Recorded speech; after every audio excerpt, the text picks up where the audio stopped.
હું થોડા દિવસ ગામડે જઈ આવું. હા તો કઈ વાંધો નહીં, તો જાઓ.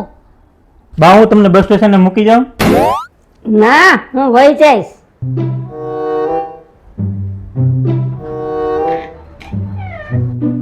હાલ તો હું ઓફિસે જાઉં. હા જાઓ. હાસ, બા વયા ગયા ગામડે ને એનો દીકરો વહી ગયો ઓફિસે. હાલ આજ તો મજા કરીએ, આજ બેનપણીઓને ફોન કરીએ.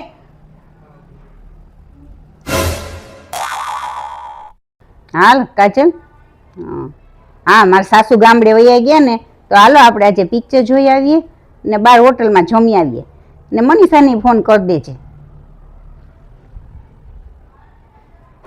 આ તો સારું થી ખબર પડી, મારો ફોન લેવા આવી. આ તો બેનપણીઓ યારે ખોટા ખર્ચા જ કર્યા કરશે. હવે મારે ગામડે જવું નથી, ખોટું બાનું દઈ દઈશ.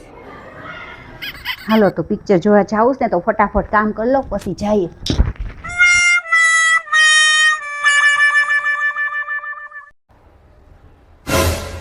લે આ તો બા આવ્યા લાગે. બા પાછા ક્યાં આવ્યા તમે? મારી બસ ચૂકાઈ ગઈ ને એટલે હું આવતી રહી. સારું, મારી મજા બગાડી નાખી બાઈએ. તો હવે મૂવી જોવાય નહીં જોવાય, ફ્રેન્ડ ભેગું જવાય નહીં, કે હોટલમાં નહીં.